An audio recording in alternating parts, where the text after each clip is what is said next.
Di luar kita bicara beyond our rationality, kita bicara tentang rasionalitas, tentu kita memang memperkuat organ-organ persaudaraan. Itu yang paling penting. Kelompok-kelompok majelis-majelis seperti ini harus sebanyak mungkin. Karena apa? Ya kan? Karena dengan inilah kita menunjukkan kepada publik bahwa ada orang yang bertanggung jawab ketika kekuasaan yang satu lagi dia melakukan suatu proses decoy atau peruntuhan. Kita nggak bilang kita mau makar, enggak, decoy. Decoy itu karena apa? Karena tidak ada lagi kekuatan dia menahan. Ya kayak Sri Mulyani udah kayak orang gila sekarang.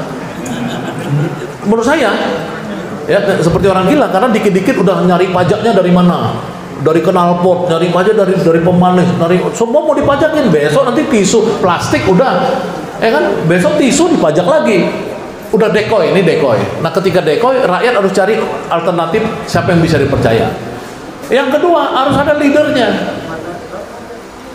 Kalau nggak ada leader, nggak ada gunanya. Makanya saya selalu bilang kepada orang, selalu dalam tulisan saya membuat Imam Besar Habib Rizik.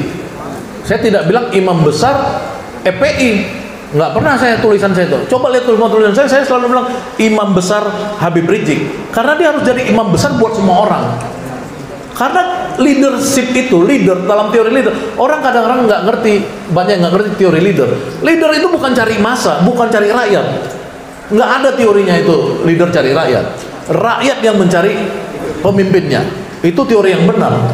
Jadi kita harus ada perasaan mengalah. Kalau kita punya kelompok besar, ini besar ya. Saya kan ketemu dengan salah satu tokoh salafi yang besar di Indonesia, difasilitasi, saya ngobrol sama dia, dicondet lah sama teman yang bekas anggota DPR. Saya bilang, kalau kamu nggak mau ini bersekutu, ya kan, nggak akan ada kekuasaan zalim bisa tumbang. Harus kuat, harus bersekutu, harus kuat. Nggak ada. Sekarang yang memang rakyat itu taunya pemimpin itu ya cuma Habib Rizik. Tentu yang lain-lain banyak. Kita bukan ini, tapi maksudnya yang pemimpin yang mengambil risiko. Ya, jadi kita ini gini ya, bapak-bapak ya. Seperti tadi Novel Baswedan, ini nggak sembarangan orang ini. Karena apa? Karena dia menerima sampai matanya buta, itu nggak gampang itu. Itu proses dirinya menjadi orang itu luar biasa. Sama seperti Habib Rizik diasingkan, in exile. Kita harus menghormatin dia. Ya, saya tahu Habib Rizik itu dulu, ya.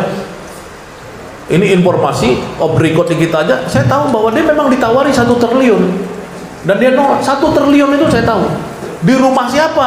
Ditawari, saya tahu di rumah siapa. Ditawari 1 triliun itu Habib Rizik ini. Ditolak sama Habib Rizik. Jadi dia udah menolak suatu kemewahan, ya, menolak juga suatu mendapatkan juga suatu penderitaan. Dia diasingkan. Nah, kita harus menjaga dia. Kalau kita bilang kamu imam besar kami, maka kita menjaga dia. Dia juga harus tahu bahwa dia harus tetap dalam keadaan berjaga-jaga. Nah, itu yang kita bilang sebagai what it to be done. What it to be done. Jadi akal kita yang berpikir. Tapi beyond rasional tadi yang saya cerita dengan Bung Fahmi dan Bung Novel, ini Allah mungkin ngasih jalannya dari coronavirus ini. Ini yang kita nggak tahu. Ya saya ngikutin gerakan perangnya Amerika dengan Cina ini ya. Misalkan seperti isu Uyghurs. Isu Uyghurs ini digalang oleh Barat. Walaupun faktanya ada, ya kita sedih dengan, tapi digalang. Ya. Tapi nggak bisa juga orang membuat Cina ini goyah. Nggak bisa. Perang dagang antara Cina dengan Amerika bertahan juga Cina. Nah tapi tiba-tiba Allah menurunkan